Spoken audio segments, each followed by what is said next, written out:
I was halfway up the staircase holding a basket of Joshua's freshly folded clothes when I heard my own child cut me open with one word. "Relax, she's just the maid," he said. It took me a second to realize he meant me. His friends laughed. The sound carried easily through the vaulted ceilings of the foyer. This mansion amplifies everything, including cruelty. I froze on the step, fingers tightening around his designer jeans, my heart pounding so hard I could hear it in my ears. Just the maid.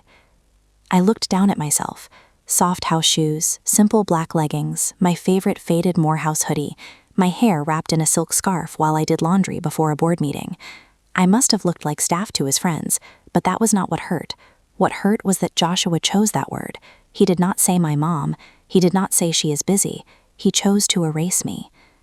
"Bro, she even folds my clothes. It's fine," he added, his tone dripping with casual disrespect. I swallowed hard. The step creaked under my weight. One of his friends asked, "You got a whole maid and she still uses that old car out front?" More laughter. That old car had carried me through 3 jobs and night classes and cold grocery store parking lots when my card barely swiped through. I did not move. I watched my own life like a scene in the movie, distant and unreal. Years of grinding, of counting coins, of walking home in the rain so my son could have bus fare, all distilled into one phrase: just the maid. My chest burned. I felt 10 different emotions at once: hurt, shock, anger, shame. Something else too, something like realization. Had he always seen me like this? I stepped down the staircase slowly, each foot heavy. When I turned the corner into the living room, Joshua's eyes met mine. For a fraction of a second, I saw it. Guilt. A quick flash before he looked away. "Mom, can you grab us some snacks?" he said lazily, as if nothing happened. I held his folded clothes tightly against my chest. "Excuse me?" One of his friends shifted awkwardly. Another stared at his phone.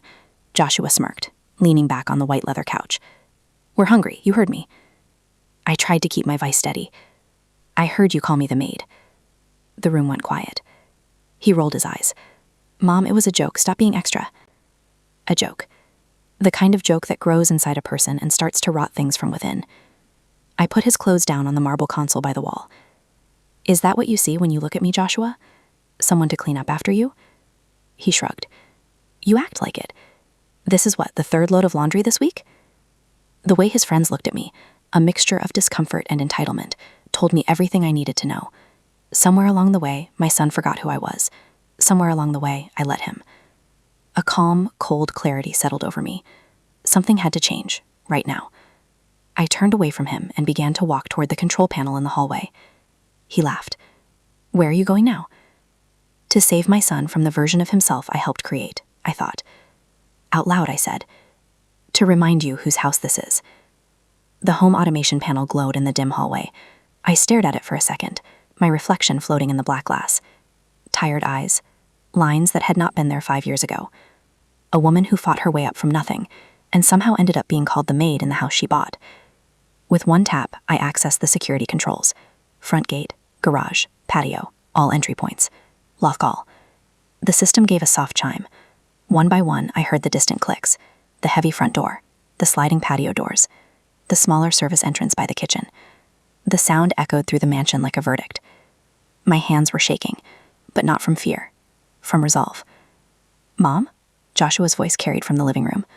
"What are you doing?" I walked back slowly. He looked annoyed, lounging with his phone in hand. His friends were gathering themselves, sensing tension. "I just locked every exterior door," I said. "No one is coming in, and no one is going out." His eyebrows shot up. "What? Why?" "Because this is not a hotel, and I am not your maid." One of his friends snickered, then cut himself off when he saw my face. Joshua stood up, his bravado rising. "You cannot just lock us in like that. I have practice. I have plans." I folded my arms. "You have a mother who built this life for you. That seems more important than practice right now." He scoffed. "You got lucky with that company. Everyone knows it. Chill." Lucky. I thought of the nights I worked a 12-hour shift at the nursing home, then came home to tutor kids in math for cash. I thought of the loan applications that were denied 6 times. The pitch meetings where older men addressed the intern instead of me. Lucky. I did not get lucky, I said quietly. I worked, I sacrificed, I made choices you do not even begin to understand yet.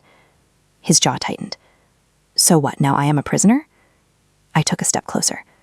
You are my son, and until you learn how to respect that, you are not walking in and out of this house like I am some invisible worker on your payroll. His friends looked from him to me, unsure whether to defend him or excuse themselves. I turned to them. Your parents may tolerate that kind of language. I do not. You are free to stay until your parents pick you up. But understand, while you are in my house, you will not speak about me or any adult like that. Am I clear? They nodded quickly. Joshua glared. You are overreacting. You always do this. Make everything about you. This is about you, the kind of man you are becoming. Anger flared in his face. Open the doors. No. Mom. I said no. The word hung in the air heavier than the security locks. For years, I had said yes to everything. Extra allowances, private school, new sneakers whenever he asked. Maybe my yes had turned into a kind of curse. He looked at his friends and tried to laugh it off. She's just being dramatic, whatever. But I saw the panic behind his eyes. He was used to walking away from consequences. Today, there was nowhere to go. His friends eventually called their parents, stumbling through explanations that left out the part where my son called me the maid. One by one, their mothers and fathers pulled up to the gate, pressed the intercom, and I buzzed them in individually. I walked each boy to the door myself, my voice calm, my smile tight. Yes, everything is fine, just a bit of a misunderstanding, I said. Thank you for picking him up. Once the last car rolled down the driveway, the house settled into a thick, humming quiet. Only the air conditioning and the faint ticking of the kitchen clock kept me company. Joshua stomped up the stairs, his sneakers thudding angrily against the hardwood. A door slammed. At least now only my son and I were left inside this museum of our broken communication. I retreated to my study. The smell of vanilla candles and fresh paper there usually soothed me. Today it did not. My desk was littered with contracts, product samples, and a half-finished presentation for a meeting with investors. All of it represented a world in which I was respected, heard, and considered powerful. Yet the only voice that truly mattered had just reduced me to the help. I sank into my leather chair and stared out the expansive window. The backyard stretched out, all manicured lawn and glittering pool, framed by tall hedges. This had once been my dream, to give my child what I never had: safety, comfort, abundance. Somewhere along the way, safety had turned into entitlement. Comfort had turned into carelessness. Abundance had turned into arrogance. My phone buzzed, a message from my mother, as if she sensed something from miles away. How are you, baby girl? I stared at the screen for a long time. I typed back. I am tired. That was the truth. Tired of being everything. Provider, cook, cleaner, driver, emotional sponge, walking ATM, unpaid therapist. Mom, Joshua's voice exploded down the hallway. I did not respond. His footsteps approached, then froze at the study doorway. So what, now you are not talking to me? I looked up at him. He was 15, taller than me now, with his father's jawline and my eyes. The hoodie he wore was one I bought during a business trip. The watch on his wrist was a gift from me too. He was surrounded by the evidence of my love, and still he could not see it. You hungry? He asked, more accusation than question. Are your legs broken? I replied. He scoffed. So you are not cooking? Not tonight. His face twisted. You cannot just stop taking care of me because you are mad. I am not your maid, Joshua. I am your mother. There is a difference. He threw his hands up. You keep saying that like it changes anything. You still do everything around here. Not anymore. Silence. We stared at each other, two strangers sharing the same nose. You know what? He muttered. This is why Dad left. You are too much. The words hit me like a physical blow. My breath caught. For a second, I saw the room spin. He must have seen it. Regret flickered across his face, but he pressed his lips together instead of taking it back. You do not know why your father left, I said quietly, and we will talk about that, but not as long as you are throwing insults like knives. He rolled his eyes, then turned and walked away, muttering something under his breath. The hallway swallowed the sound of his footsteps. The house felt like a museum of closed doors. I leaned back, pressing my hand over my heart. It felt bruised. I could smell the faint scent of detergent still on my hands. For years, I washed his sheets, folded his shirts, sorted his socks. I turned every small domestic act into a proof of love, and he never learned to see it. Tears burned in my eyes, but I blinked them away. I would not cry in the same room where I signed million-dollar contracts. There had to be another way to reach him. Not as his maid, not as his warden, as his mother. Tonight, the door stayed locked. Consequences were not cruelty. They were care in a hard and unfamiliar shape. Hours passed. The sun slipped lower, coloring the sky behind the backyard trees in streaks of orange and pink. My stomach growled, but I ignored it, too full of anger and sorrow to eat. Around 8, Joshua appeared in the doorway again, this time less explosive. He leaned against the flame, arms crossed. "So are you done being mad?" I asked. I looked up from my laptop. "I am not having this conversation if you are only here to provoke me." "I am here because I am hungry," he said bluntly, "and no food delivery can get through with the gate locked." "So figure it out," I said. "There is plenty in the kitchen." He scoffed. "I don't know how to cook all that stuff." Whose fault is that, I wondered? Mine for always doing it for him? His for never caring to learn? Both. "You are 15, I said. "You can read. Recipes are on your phone. Start with something simple." He shifted his weight. "This is stupid, Mom." "What is stupid is a child who thinks of his mother as staff. What is stupid is using my love as a service you can rate." He flinched, then tried to hide it. I closed my laptop slowly. "Words are not harmless because you call them jokes. When you said that in front of your friends, you did not just embarrass me. You erased me. You chose to act like I am someone you pay, not someone who raised you." His jaw tightened again. "Why do you care what I say to my friends? You are always so sensitive." "Because I remember another little boy," I said, lowering my voice. "The one who sat in my lap in a one-bedroom apartment, wrapping his little arms around my neck, promising he would buy me a big house one day so I would never be tired again. That boy loved me openly. That boy would never have called me the maid." Something flickered in his expression. "That was when we had nothing," he muttered. "It's different now." "Yes," I agreed. "We have more money, more space, more distance. None of that makes me less your mother." He looked at the floor. For the first time that day, his voice lost some of its edge. "I didn't mean it like that," he said quietly.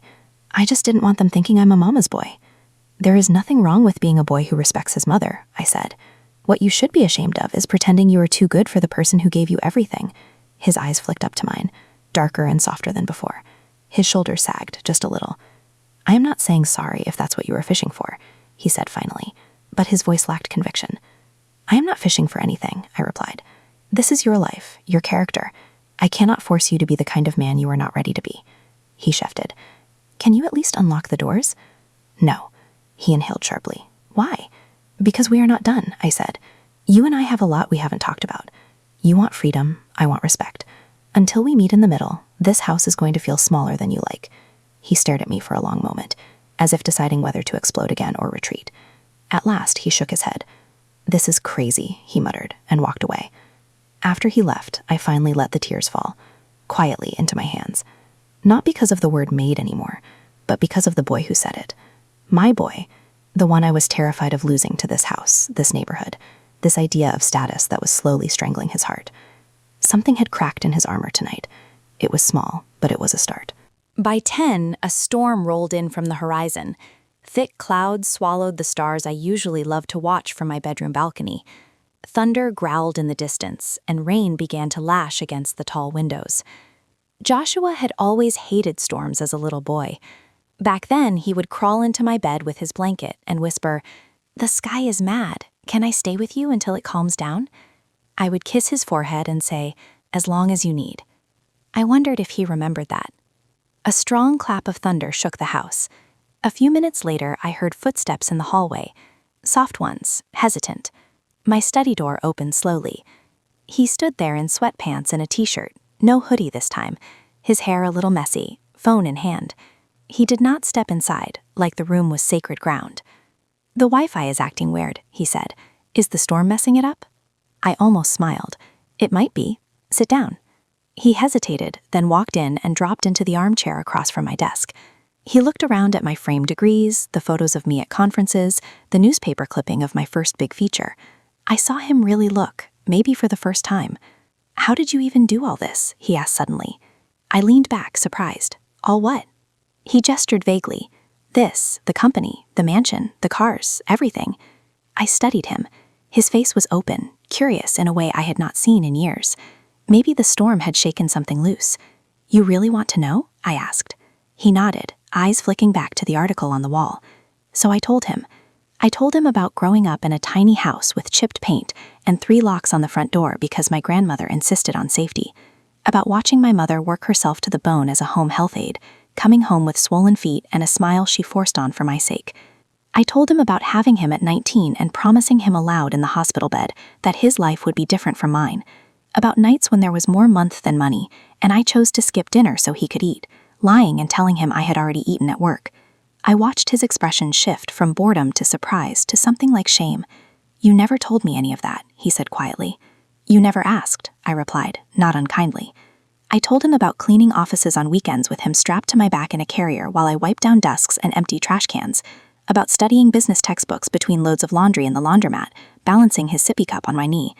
I described the idea for my product that came to me at 2 in the morning, how I wrote it down on a napkin while I rocked him back to sleep, how every investor in those early days looked past my dark skin and working-class clothes and thought I was small, unthreatening, forgettable.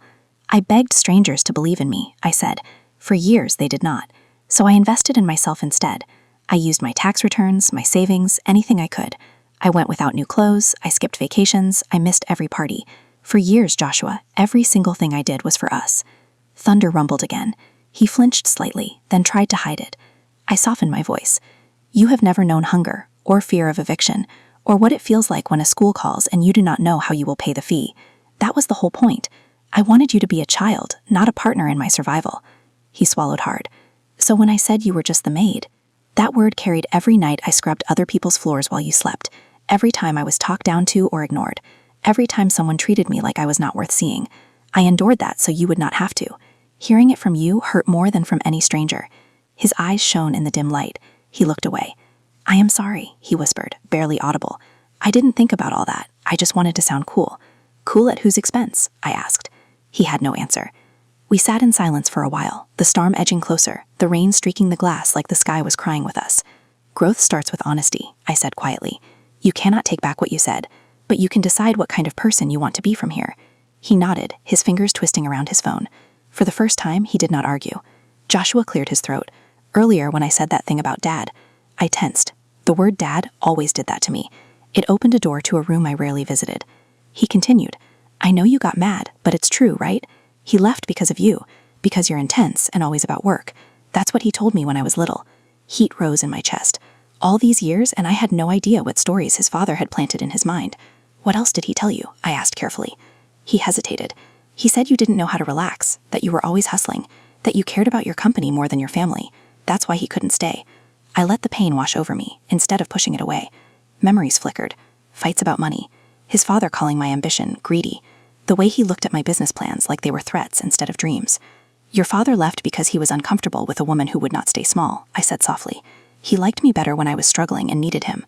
When I started standing on my own, when the business started growing, he felt replaced.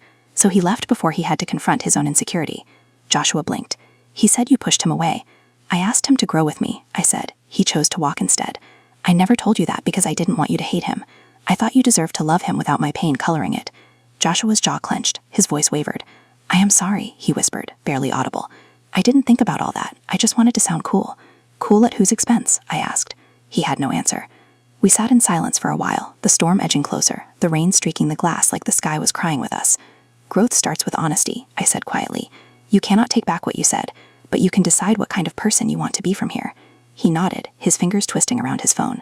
For the first time, he did not argue. Joshua cleared his throat. "Earlier, when I said that thing about Dad," I tensed. The word Dad always did that to me. It opened a door to a room I rarely visited. He continued, "I know you got mad, but it's true, right? He left because of you, because you're intense and always about work. That's what he told me when I was little." Heat rose in my chest. All these years, and I had no idea what stories his father had planted in his mind. "What else did he tell you?" I asked carefully. He hesitated. "He said you didn't know how to relax, that you were always hustling, that you cared about your company more than your family. That's why he couldn't stay." I let the pain wash over me. Memories flickered. Fights about money. His father calling my ambition greedy. The way he looked at my business plans like they were threats instead of dreams. "Your father left because he was uncomfortable with a woman who would not stay small," I said softly. "He liked me better when I was struggling and needed him. When I started standing on my own, when the business started growing, he felt replaced. So he left before he had to confront his own insecurity." Joshua blinked. "He said you pushed him away." "I asked him to grow with me," I said. "He chose to walk instead." "I never told you that because I didn't want you to hate him." I thought you deserved to love him without my pain coloring it. Joshua's jaw clenched, his voice wavered. He barely calls me now, maybe once every few weeks. But when he does, he always talks about how crazy you are about work, like warning me not to end up like you. The words landed like small stones on an already heavy load. He is wrong, I said plainly. There is nothing wrong with working hard for what you want. There is something wrong with abandoning your family and then blaming the person who stayed. Joshua's eyes met mine. For the first time, I saw confusion there, cracks forming in the myth he had built around his father. I don't want you to choose between us, I added, but I will not let his version of events define me in this house. I fought for you, he walked away. That is the truth. He swallowed, his throat bobbing. Kids at school say things about me being from a broken home, he mumbled. They make jokes. Sometimes I just want to show them I'm not weak, that I am still on top. So you stepped on me to stand taller, I said gently. His face crumbled for a second, then steadied. I guess. Needing someone is not weakness, I said. I need people too. I needed my mother, I needed help from mentors and friends. I still need them. The difference is, I don't pretend I'm better than the people who helped me. Tears finally spun over his lashes, one then another. I don't know how not to be mad, he admitted. At you, at him, at everybody. It feels easier if I act like I don't care. It is easier, and it's lonely. You've been building a wall around yourself. You thought it kept you safe. All it has done is shut out the people who love you. He wiped his face with the back of his hand. When I called you the maid, I knew it would hurt, he said in a small voice. I didn't know how much, but I knew. I wanted you to feel how I feel when you get on me about school and chores and everything, like I am never enough. The honesty stung. I took a breath. If I have ever made you feel like you are not enough, I am sorry, I said. My pressure comes from fear. Fear that the world will not be kind to a black boy who thinks everything will be handed to him. Fear that you will not know how to survive without me. But I never meant to crush you. He looked up, surprised at my apology. You are sorry too? Being your mother does not make me perfect, I said. It means I am learning while responsible for someone else's entire life. That is terrifying. We both laughed a little, wet and shaky. Your father's shadow has been hanging over this house for years, I added. I think locking those doors tonight was my way of saying it stops here. You and I will not keep living in a story he walked out of. He took a deep breath. I am sorry, he said again, stronger this time. For what I said. For acting like you don't matter. You do. You do a lot. The words did not fix everything, but they landed in my chest like small lights in a dark room. The next morning, I woke up to unfamiliar sounds in the kitchen. Pots clinking, drawers opening and closing, the low mutter of someone reading a recipe aloud. I slipped on my robe and padded down the hallway. The smell hit me first. Something eggy, something slightly burnt. I turned the corner and stopped. Joshua stood at the stove, one hand holding a spatula, the other braced awkwardly on the counter. He wore an apron that was far too small, tied limply around his middle, and his bare feet stuck out from the hems of his sweatpants. A carton of eggs, a bag of shredded cheese, and a destroyed piece of toast were scattered across the counter like casualties. Good morning, I said carefully. He jumped, almost dropping the pan. Do not sneak up on people like that, Mom. I smiled. What are you doing? He cleared his throat. Trying to make breakfast, obviously. I see that, I said, eyeing the slightly runny eggs in the pan. He turned off the burner and scraped them onto 2 plates. They were not pretty, but they smelled edible. He set them on the island, avoiding my eyes. I watched a video, he said, about beginner cooking. I messed up the toast, though. I sat down slowly. You are cooking for me? He shrugged. You always cook for me. Thought I should try or whatever. The word felt small for what it was. This was not, or whatever. This was an olive branch made of eggs and burnt bread. Thank you, I said. It looks good. He snorted. You do not have to lie. I am not, I said, picking up my fork. The first bite was overly salted and a little too soft, but it was made by my son's hands. It tasted like effort. It tasted like love trying to remember itself. He watched anxiously. Is it okay? It is perfect, I said, and meant it. He relaxed a fraction. We ate in quiet for a moment, the kind that felt new, not hostile. So, he said eventually, eyes on his plate. About the doors. Are they still locked? Yes, I answered. For now. He groaned. Mom! You are not a prisoner, I said. You have food, a bed, entertainment. What you do not have is the option to walk away from this conversation by leaving the house. That is not punishment.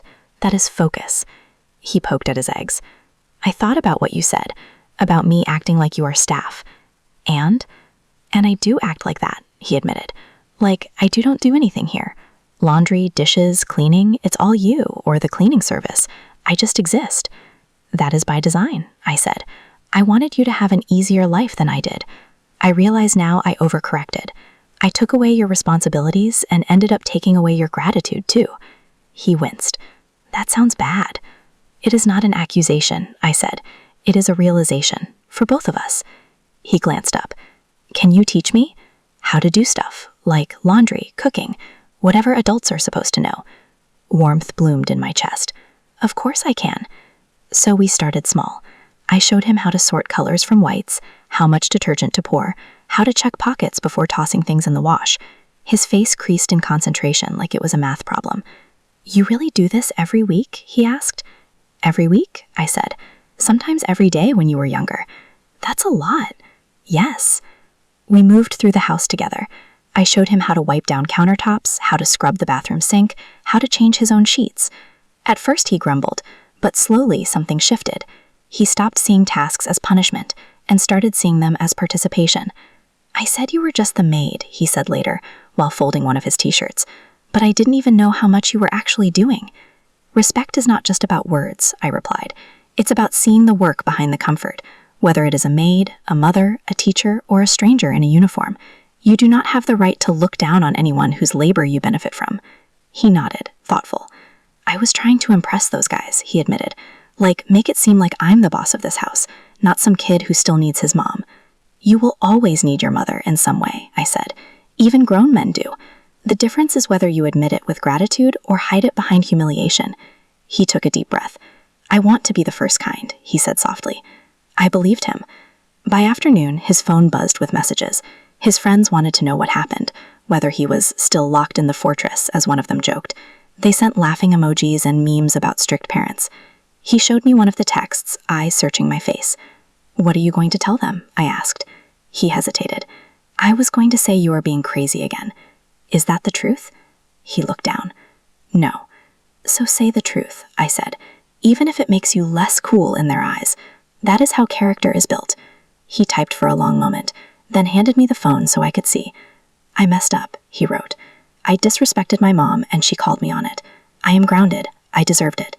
It was not poetry. It was better. It was honest. They're going to clown me, he murmured. Maybe, I said. Or maybe one of them will recognize the courage it takes to admit when you are wrong. A new message popped up. His friend replied, could not be me, bro. Then another, that is wild. And another, low-key respect though. Most parents don't care. Joshua blinked. Huh. He sat back, stunned. The world did not end. His image did not collapse. Mom, he said eventually, eyes on his plate. How did you build your company again? Like from the very beginning. Not the fancy version you told that reporter. So I told him everything. The ugly, unfiltered version. The rejections, the mistakes. The time I almost gave up and took a comfortable but limiting job because I was so tired of failing. How my mother reminded me who I was. How I watched him sleeping on the couch and realized I wasn't just building a business. I was building a future he would inherit. He listened with interruption. I minimized all that when I called you lucky, he said. I made it sound like you just woke up rich. You are not the first person to believe that, I said.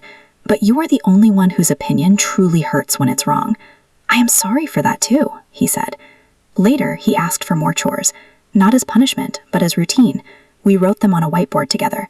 His room, his bathroom, trash, helping with dinner twice a week.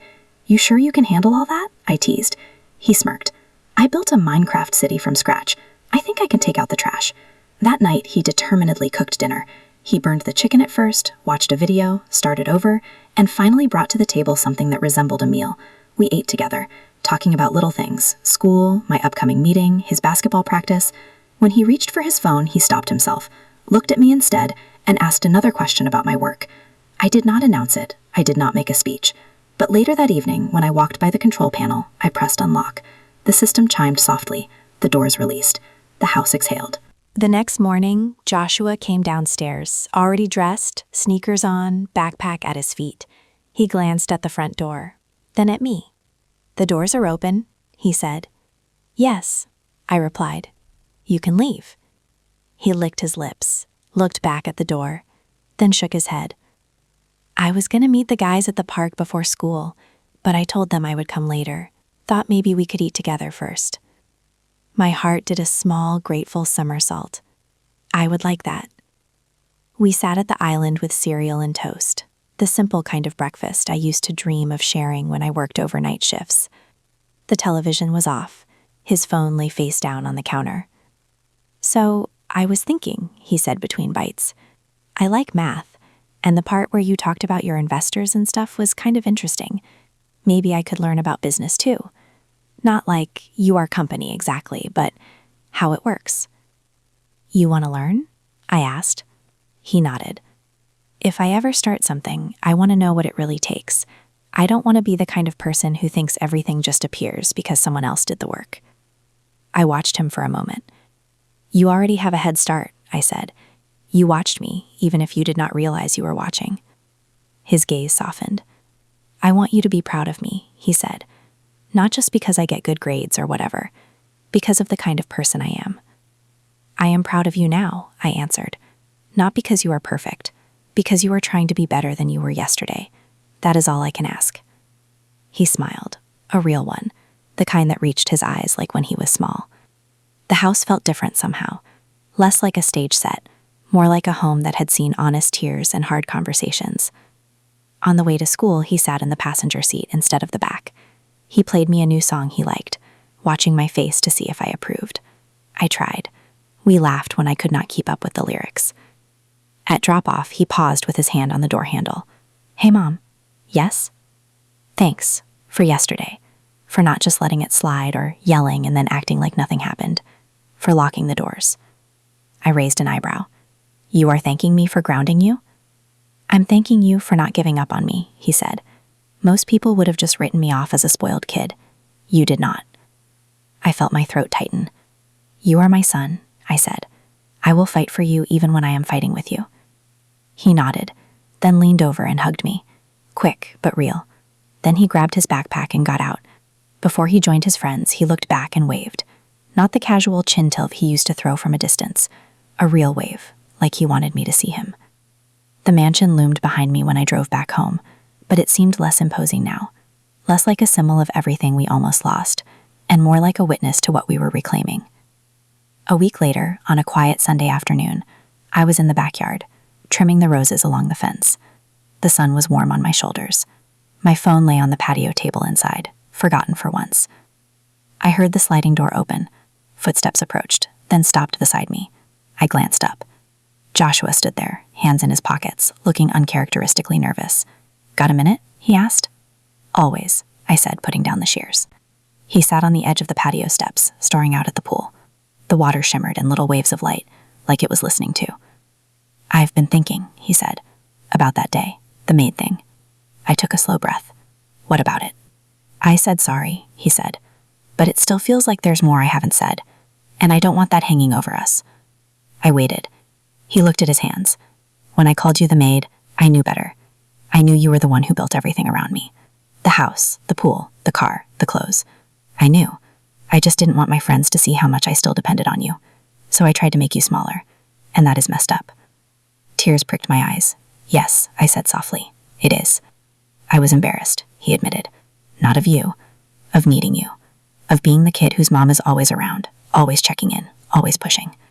Everybody acts like freedom means not having anyone tell you what to do. But when you locked those doors, I realized how much I had been taking you for granted, how much work you do to even make this place functional." He turned to me. His eyes were clear, steady. "I am sorry for calling you the maid. You are my mother. You are the one who stayed. You are the one who fought for this life. You are not staff in your own house. You are the reason it exists." A tear slipped free and slid down my cheek. I did not wipe it away. "Thank you," I whispered. He scooted closer and wrapped his arms around me. Not a quick, embarrassed hug. A long, full-bodied embrace like when he was little, his head resting on my shoulder. He smelled like soap and the lotion I always bought him. "From now on, when my friends come over, I will introduce you properly, as my mom, the one who owns the company that owns the house they are standing in. They should know who really runs things." I laughed through my tears. "I want to," he said. "I am proud of you." The words wrapped around my heart like a warm blanket. I had waited years to hear them, even if I didn't know it. We pulled apart and sat together in comfortable silence for a while, watching the sunlight dance on the water. "Can I ask you something?" he said. "Anything. If I mess up again, like really bad, are you going to lock the doors every time?" I smiled. "No. Locking the doors was not a punishment. It was a wake-up call, for you and for me. I had to stop treating this house like a shield from the world and start treating it like a classroom where we learn how to be better to each other. He nodded. It worked. I think it did too, I said. Later that evening, as we set the table for dinner together, he called out from the dining room. Mom? Yes? Do you need any help? It was such a simple question, but it felt like a healing spell. Yes, I said, smiling to myself. Thank you. He walked into the kitchen, took the serving bowl from my hands, and held it carefully. Our life was not perfect. There would be more arguments, more slammed doors, more days when neither of us knew the right words. But something fundamental had shifted. He no longer saw me as invisible labor. I no longer hid my struggle behind silence. We had looked at each other clearly and chosen to stay in the room. My son once called me the maid. I once locked the mansion's doors. Now, in the same house, at the same table, he called me something else, with a depth I could finally feel again. Mom, he said gently, setting the bowl down. Sit. I will serve you. And for the first time in a long time, I did.